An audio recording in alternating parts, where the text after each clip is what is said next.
Have you ever imagined what it's like to be trapped deep in a dark cave? Cold water rising around you and no easy way out? Three friends set out to explore Pinehill Cave, excited for a fun adventure. But things quickly took a dangerous turn. They found themselves stuck underground, freezing, soaked, and unable to climb back up. With no choice but to wait, they had to stay strong and hope for rescue. How did they survive the cold and fear? What happened in those long, dark hours? This is a story of courage, survival, and a rescue mission you won't forget. Stay with us to uncover the chilling mystery of how they escaped. Before we dive into the video, I'd like to ask for your support by subscribing to our channel. Currently, only 8% of our viewers are subscribed, but your subscription helps us create more content like this. Simply click the subscribe button, like this video, and hit the bell icon to stay updated on our latest uploads. By doing so, you'll also help YouTube recommend our content to a wider audience. Without further ado, let's jump into the video. Nestled in a quiet corner near a small community, Pinehill Cave takes its name from the nearby Pinehill School, which once stood above the cave. Over the years, the school transformed into a church and later became a residence. But the cave's legacy as a popular destination for adventurers has remained constant.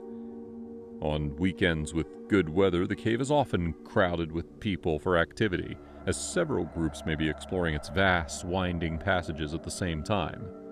The main entrance, an impressive natural arch 20 feet wide and 25 feet high, welcomes visitors with a grand display of nature's artistry. However, it is important to note that the two other entrances, Skylight Dome and Hurricane Pit, are currently closed by the landowner. Explorers should also be cautious, as unattended cars in the area may be at risk of vandalism. For one dedicated caver, Pinehill Cave became a personal project in 1972. After years of wondering about the cave's layout, he decided to take matters into his own hands. The only map available at the time was a rough sketch created by two Texas cavers, one named Costello. Determined to produce a detailed and accurate map, he enlisted students from Xenia High School, most of whom were novices, along with a few experienced cavers. Over the course of 2 years, between 1972 and 1973, they embarked on 28 survey trips, using precise Suunto and steel tape measuring techniques learned from the Cave Research Foundation, also known as CRF. In those early days, mapping the cave was a meticulous process, involving manual calculations with a slide rule and trigonometric tables. Technology gradually made the work easier, first with scientific calculations, and later with computer programs like Compass, which allowed for rapid and refined mapping. Pinehill Cave stretches over 5.3 miles of surveyed passages, making it a vast and intricate system. Starting from the main entrance, located at an elevation of 945 feet above sea level, explorers can journey downstream for about 2,000 feet to reach a near siphon at 927 feet. The water flowing through Pinehill Cave travels further downstream, eventually resurfacing at Blue Hole Cave, and then continuing to Sinks of the Roundstone Cave. One key section, known as the Register Room, marks the division point where the cave branches upstream. One path leads to the Tower Domes, while the other follows the main stream west toward the Fountain Room and Skylight Dome. Skylight Dome is particularly stunning, with its pool inhabited by salamanders and blind crayfish.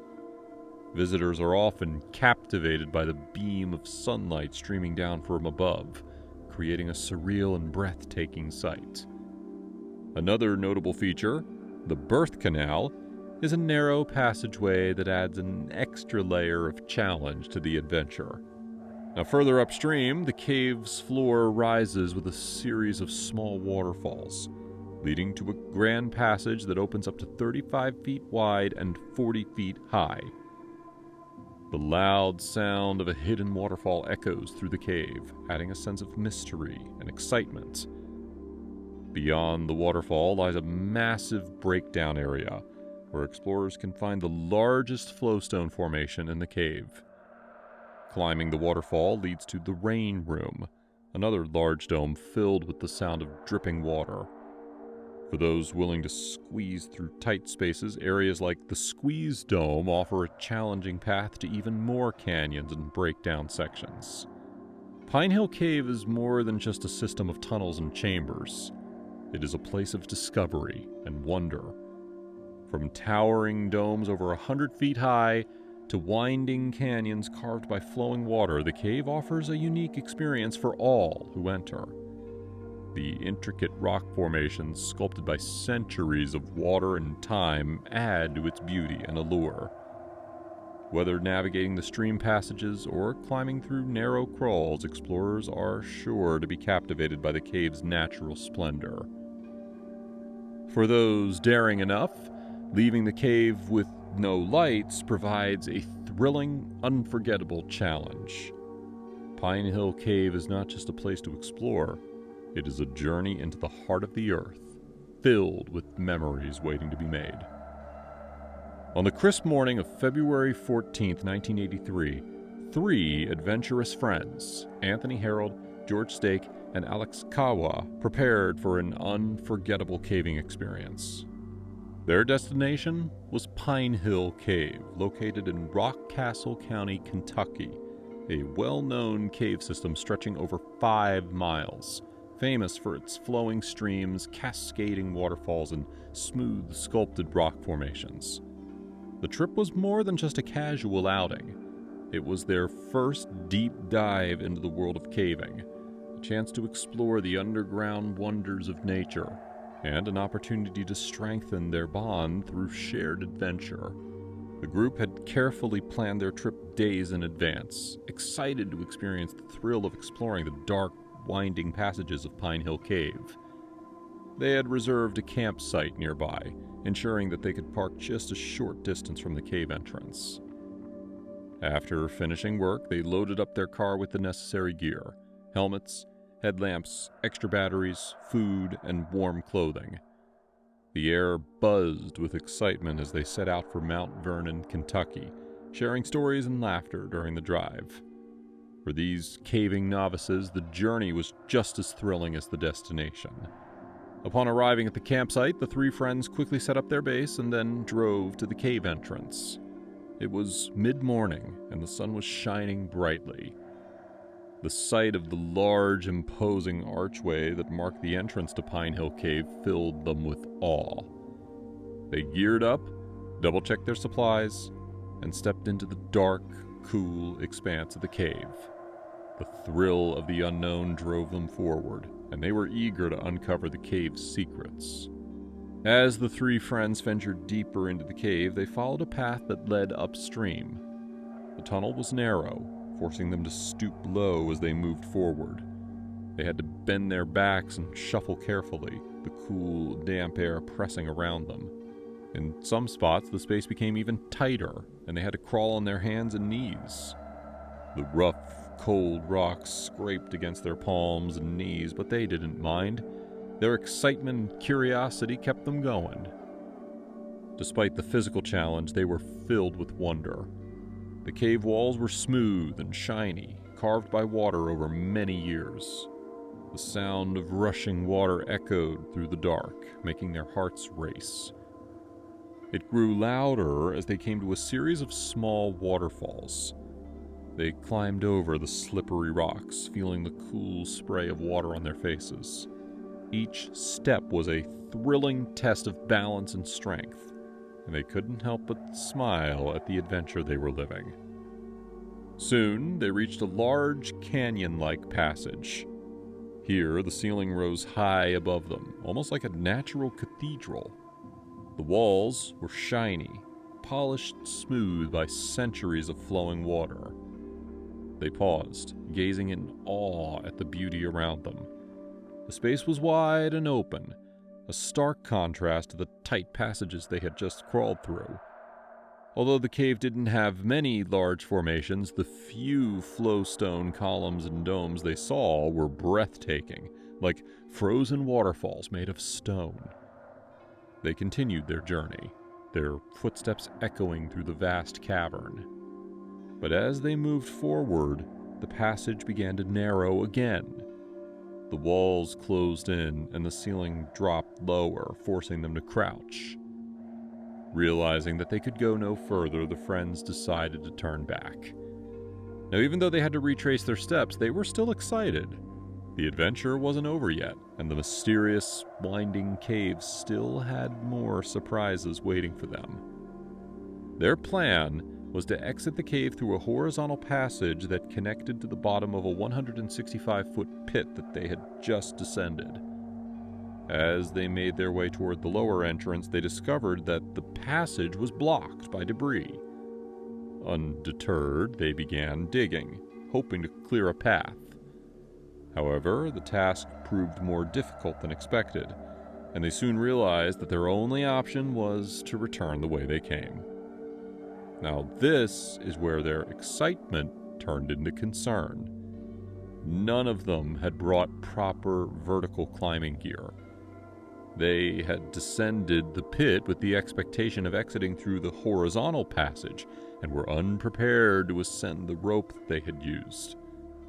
Well, despite their growing anxiety, they tried to fashion an ascending rig from the excess main rope that they had brought, but their improvised efforts were in vain. As the three friends realized that they were trapped, they sat down to rest. The floor of the cave was cold and wet, covered in several inches of water. And it wasn't just the ground. Water dripped steadily from the ceiling above, soaking their clothes and chilling them to the bone. They had enough food and light, but it was hard to stay warm in the freezing damp air. The excitement that they had felt earlier was now replaced by a growing fear. They were deep underground with no easy way out. Time passed slowly, and they started to feel very uncomfortable. The icy water soaked through their clothes, making them shiver uncontrollably. The constant dripping of water echoed around them, creating a strange, haunting sound that made the cave feel even lonelier. The walls felt close, pressing in on them, making it hard to move. The space was tight and cramped, and the cold air made it difficult to breathe calmly. Their fingers were numb, their hands and feet hurt from the cold. Their muscles were stiff from sitting on the wet floor, and every movement was slow and painful. They tried to stay positive, but as hours passed, they felt more and more hopeless. The darkness, the cold, and the feeling of being alone were too much to bear. The cave, which once seemed exciting, now felt like a cold, unfriendly trap. Fortunately, the group had informed their friends about their plans before embarking on the expedition. When they failed to return, as expected, a search was quickly organized. Rescuers, familiar with the cave's layout, worked tirelessly to locate the missing cavers.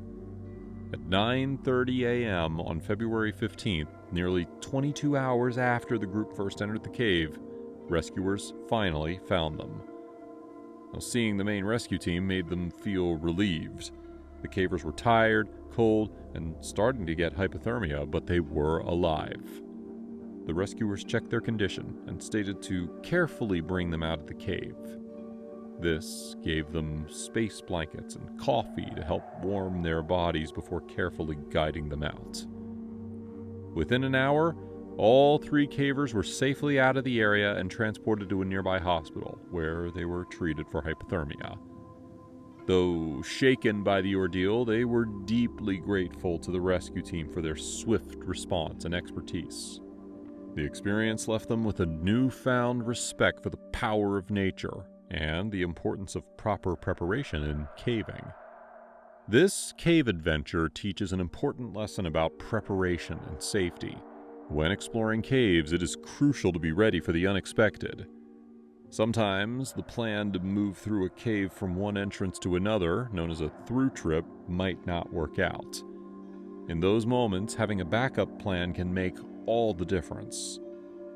Thankfully, this group had told others about their plans before entering the cave, which helped rescuers find them quickly when they don't return on time. They also had extra food and light, which gave them the energy and visibility they needed to endure the long, cold hours underground. One important skill for cavers is knowing how to use the resources around them. For example, if extra rope or sling material is available, learning to tie a helical knot can be a lifesaver. This type of knot works well with different sizes of rope and can be used to climb or secure gear.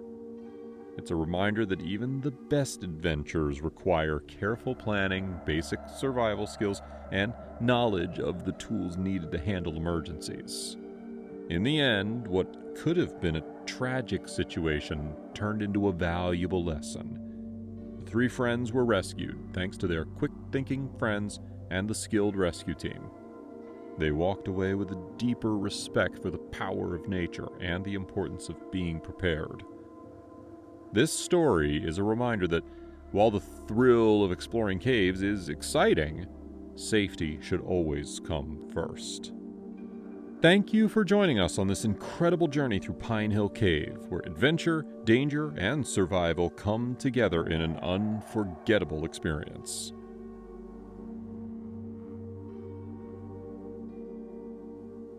Sometimes even the rescuers need to be rescued, and other times, average cavers become extraordinary and step up to save their fellow cavers' lives. Prew Newton used to be a cave rescue diver in Australia until one horrifying experience changed her life forever. Andrew White was just an average caver who wanted to film his cave dive until the cave nearly consumed him. One became an archaeologist to protect caves and the pieces of history held within them, and the other used a camera to protect carts by showing audiences the mysterious and delicate world of caving. These are the stories of Prew Newton and Andrew White. Caving Down Under. Both heroes of today's video hail from Australia. Australia has a rich caving scene with over 100 individual caves ranging from huge caverns to cramped spaces, along with many world-famous underwater caves, including Coffe Cave, which used to be the longest underwater cave in the world with huge sumps across its 3.7-mile length. Amazing caving stories keep popping up out of Australia, including one from earlier in 2022 courtesy of Australia's premier caving team known as the Southern Tasmanian Caverniers. The STC was founded in 1996 when the Southern Caving Society, the Tasmanian Cave and Karst Research Group, and Australia's first caving group, the Tasmanian Caverneering Club, all merged together. As the name suggests, the cavers focus their activities around the Tasmania region of Australia. Tasmania is the large island south of Australia's mainland.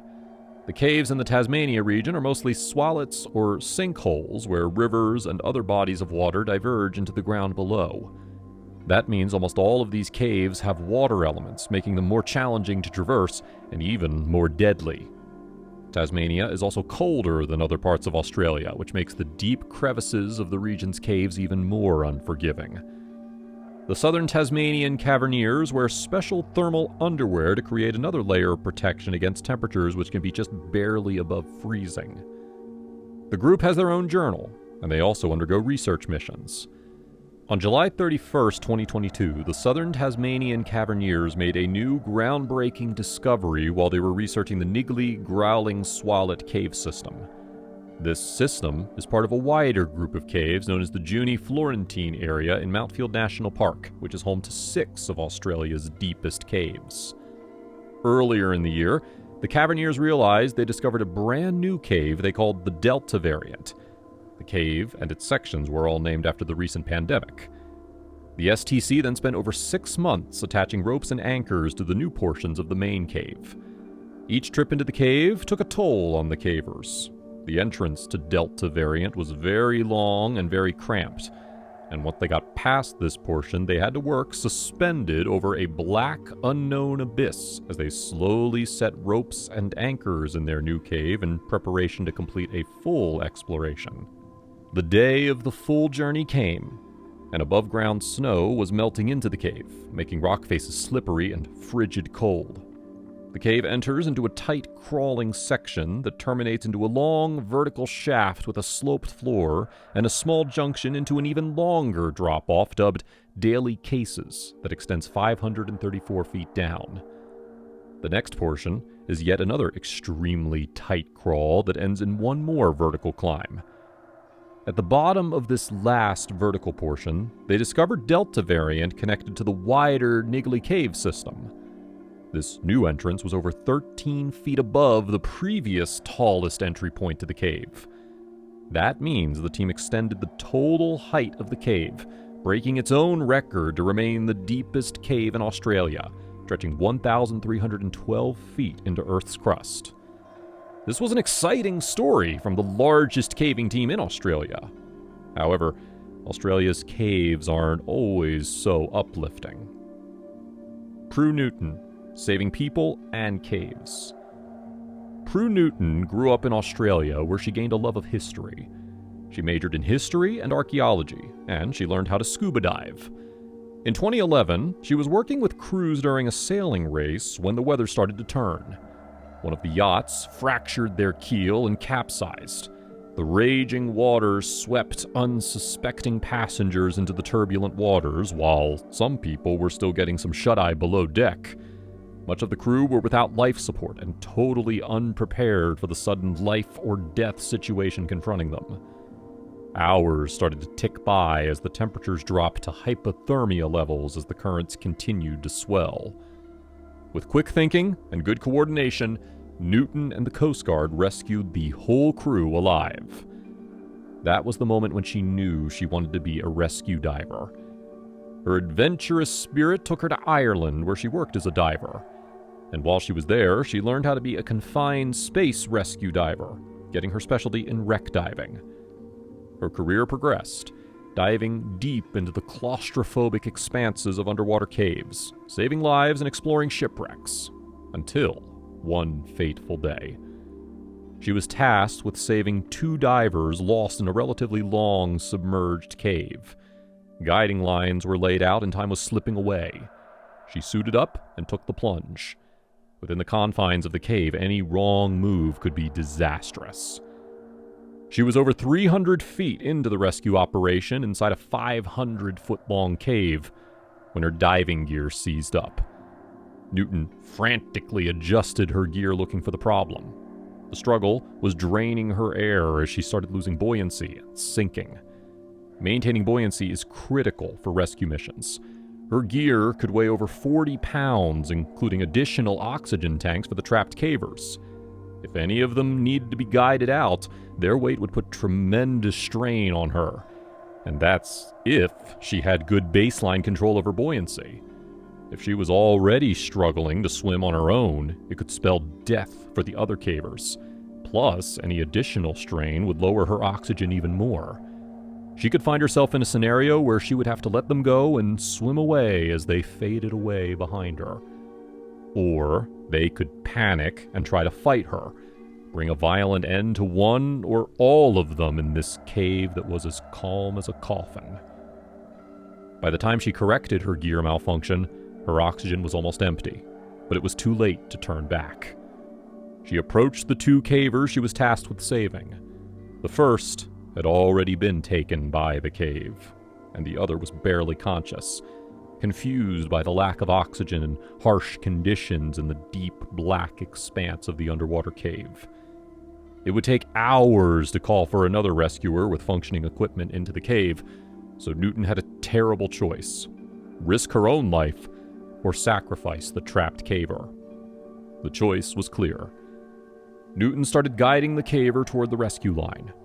After a short while, she made what easily could have been her last call. She took out her respirator and handed it to the diver. She would try to haul the barely conscious caver out of the underwater cave while free diving, holding her breath the whole way out. She guided the trap diver across the guiding line across hundreds of feet through the cave while kicking and swimming as best she could after the battle with her gear. Newton started to slow down, and with the last line in sight, She hooked the diver onto that final stretch of rope. But shortly afterward, her vision started to turn black. As they swam the final stretches of the cave, Prew Newton passed out underwater as the air escaped her lungs and she inhaled the ocean. The light returned to her eyes as she gasped for breath and coughed up the water that filled her lungs. The team above ground had gone back under to pull her out. They were performing CPR, which saved her life, but it also broke her ribs and her sternum. She lay dazed and in searing pain. Each breath scraped her lungs against the shattered bones in her chest. Nearby, the trap diver had also made it out and was also being taken care of. Newton's dance with death made her reevaluate her life. In an interview with Field's blog, she said the psychological impact of dying and being resuscitated was actually less than the guilt and trauma from deciding who lives and who dies during intense rescue missions. The experience made her switch gears to become a maritime archaeologist. Using her diving skills, she now aids in unearthing artifacts that have been swallowed up by lakes, rivers, and the ocean. Maritime archaeologists like Newton are also tasked with preserving underwater relics like shipwrecks, which are constantly being eroded by saltwater, microbes, other organisms, by shifting sea currents, and by geological activity.